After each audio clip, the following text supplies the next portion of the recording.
Grimm's Complete Fairy Tales, The Brothers Grimm. Little Brother and Little Sister. Little Brother took his little sister by the hand and said, "Since our mother died, we have had no happiness. Our stepmother beats us every day, and if we come near her, she kicks us away with her foot. Our meals are the hard crusts of bread that are left over, and the little dog under the table is better off, for she often throws it a nice bit. May heaven pity us. If only our mother knew. Come, we will go forth together into the wide world." They walked the whole day over meadows, fields, and stony places, and when it rained, the little sister said, "Heaven and our hearts are weeping together." In the evening, they came into a large forest, and they were so weary with sorrow and hunger after the long walk that they lay down in a hollow tree and fell asleep. The next day, when they awoke, the sun was already high in the sky and shone down hot into the tree.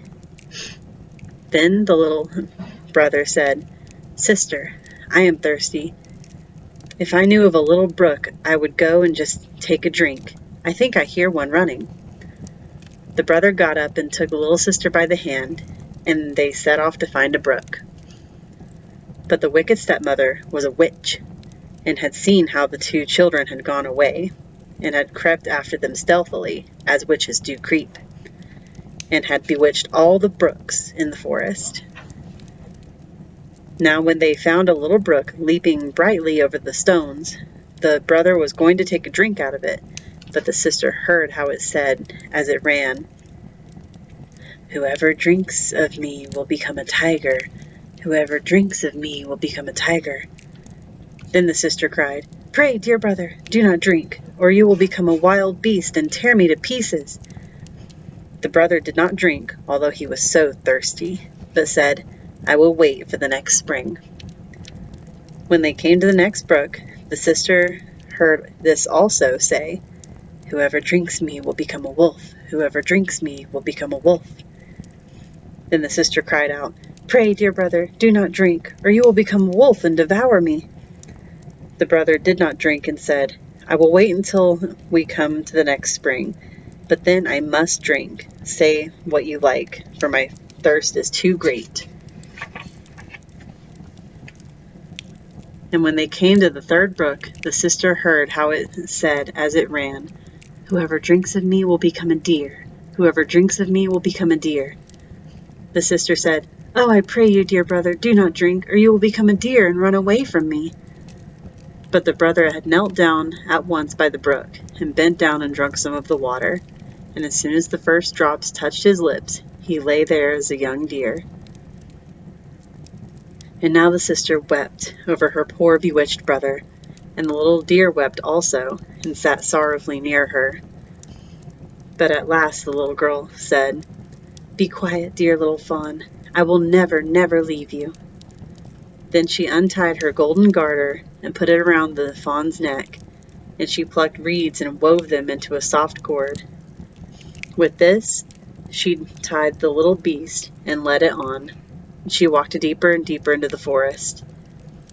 When they had gone a very long way, they came at last to a little house, and the girl looked in.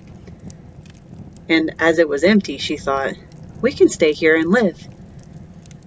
Then she sought for leaves and moss to make a soft bed for the fawn, and every morning she went out and gathered roots and berries and nuts for herself, and brought tender grass for the fawn, who ate out of her hand and was content, and played round about her. In the evening, when the sister was tired and had said her prayer, she laid her head upon the fawn's back. That was her pillow, and she slept softly on it. And if only the brother had had his human form, it would have been a delightful life.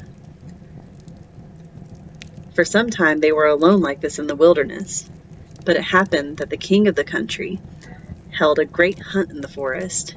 Then the blasts of the horns and the barking of the dogs and the merry shouts of the huntsmen rang through the trees, and the fawn heard all, and was only too anxious to be there. "Oh," said he to the little sister, "let me be off to the hunt. I cannot bear it any longer." and he begged so much that at last she agreed.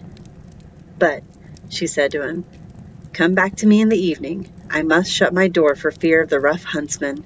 So knock and say, 'My little sister, let me in,' that I may know it's you. If you do not say that, I shall not open the door." Then the young fawn sprang away, so happy was he, and so merry in the open air. The king and the huntsman saw the pretty creature, and started after him, but they could not catch him. And when they thought they surely had him, away he sprang through the bushes, and could not be seen. When it was dark, he ran to the cottage, knocked, and said, "My little sister, let me in." Then the door was opened for him, and he jumped in, and rested himself the whole night through upon his soft bed. The next day the hunt was on afresh, and when the fawn had heard again the bugle horn and the "ho, ho" of the huntsman, he had no peace, but said, "Sister, let me out, I must be off." His sister opened the door for him and said, "But you must be here again in the evening and say your password." When the king and the huntsman again saw the young fawn with the golden collar, they all chased him, but he was too quick and nimble for them. This went on for the whole day, but at last, by the evening, the huntsmen had surrounded him, and one of them wounded him a little in the foot, so that he limped and ran slowly. Then a hunter crept after him to the cottage, and heard how he said, "My little sister, let me in," and saw the door was opened for him, and was shut again at once. The hunter took notice of it all, and went to the king and told him what he had seen and heard. Then the king said, "Tomorrow we will hunt once more." The little sister, however, was dreadfully frightened when she saw that her fawn was hurt. She washed the blood off of him, laid herbs on the wound, and said, "Go to your bed, dear fawn, that you may be well again." But the wound was so slight that the fawn the next morning did not feel it any more, and when he had heard the sport outside again, he said, "I cannot bear it, I must be there. They shall not find it so easy to catch me." The sister cried and said, "This time they will kill you, and here I am alone in the forest, forsaken by all the world. I will not let you out." "Then you will have me die of grief," answered the fawn. "When I hear the bugle horns, I feel as I must jump out of my skin." Then the sister could not do otherwise but open the door for him with a heavy heart, and the fawn, full of health and joy, bounded into the forest. When the king saw him, he said to the huntsman, "Now chase him all day long till nightfall, but take care that no one does him any harm." As soon as the sun had set, the king said to the hunter, "Now come and show me the cottage in the wood." And when he was at the door, he knocked and called out, "Dear little sister, let me in." Then the door opened, and the king walked in, and there stood a maiden more lovely than any he had ever seen.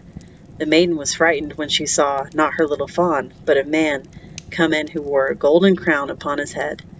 But the king looked kindly at her, stretched out his hand, and said, "Will you go with me to my palace to be my dear wife?" "Yes, indeed," answered the maiden. "But the little fawn must go with me. I cannot leave him." The king said, "It shall stay with you as long as I live, and shall want nothing." Just then he came running in, and the little sister again tied him with a cord of reeds, took it in her own hand, and went away with the king from the cottage. The king took the lovely maiden upon his horse, and carried her to his palace, where the wedding was held with great pomp. She was now the queen, and they lived for a long time happily together. The fawn was tended and cherished, and ran about in the palace garden. But the wicked stepmother, because of whom the children had gone out into the world, thought all the time that the sister had been torn to pieces by the wild beasts in the wood, and the brother who had been shot for a fawn by the huntsman. Now when she had heard that they were so happy and so well off, envy and hatred rose in her heart and left her no peace, and she had thought of nothing but how she could bring them again to misfortune. Her own daughter, who was as ugly as night and had only one eye, grumbled at her and said, "Ah, Queen, that ought to have been my luck." "Never mind," answered the old woman, and comforted her by saying, "When the time comes, I shall be ready." As time went on, the queen delivered a pretty little boy, and it happened when the king was out hunting, the old witch took the form of the chambermaid, went into her room where the queen lay, and said to her, "Come, the bath is ready. It will do you good and give you fresh strength. Make haste before it gets cold." The daughter also was close by, so they carried the weakly queen into the bathroom, put her into the bath, then they shut the door and ran away. But in the bathroom they had made a fire of such deadly heat that the beautiful young queen was soon suffocated. When this was done, the old woman took her daughter, put a nightcap on her head, laid her in bed in place of the queen. She gave her, too, the shape and look of the queen, only she could do nothing for the lost eye. But in order that the king might not see it, she was to lay on the side on which she had no eye. In the evening, when he came home and had heard that he had a little son, he was heartily glad, and was going to the bed for his dear wife to see how she was. The old woman quickly called out, "For your life, leave the curtains closed. The queen ought not to see the light yet, and must have rest." The king went away, and did not find out that a false queen was lying in his bed.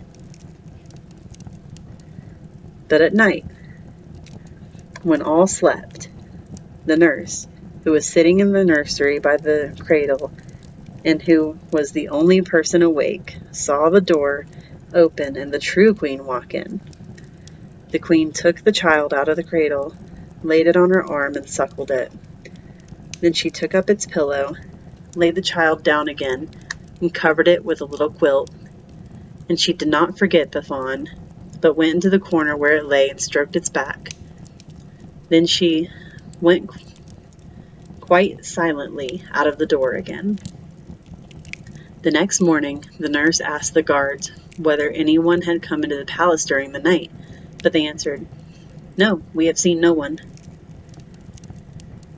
She came thus many nights and never spoke a word. The nurse always saw her, but she did not dare tell anyone about it. When some time had passed in this manner, the queen began to speak in the night and said, "How fares my child? How fares my fawn? Twice shall I come, then nevermore." The nurse did not answer, but when the queen had gone again, went and told the king everything. The king said, "Oh heavens, what is this? Tomorrow night I will watch by the child." In the evening he went into the nursery, and at midnight the queen again appeared and said, "How fares my child? How fares my fawn? Once will I come, then nevermore." And she nursed the child as she did before she disappeared. The king dared not speak to her, but on the next night he watched again. Then she said, "How fares my child? How fares my fawn? This time I come, then nevermore." Then the king could not restrain himself. He sprang towards her and said, "You can be none other than my dear wife." She answered, "Yes, I am your dear wife." And at the same moment she received life again, and by God's grace became fresh, rosy, and full of health. Then she told the king the evil deed which the wicked witch and her daughter had been guilty of towards her. The king ordered both to be led before the judge. The judgment was delivered against them. The daughter was taken into the forest, where she was torn to pieces by wild beasts. But the witch was cast into the fire and miserably burnt. And as soon as she was burnt, the fawn changed in his shape and received his human form again. So the sister and the brother lived happily together all their lives.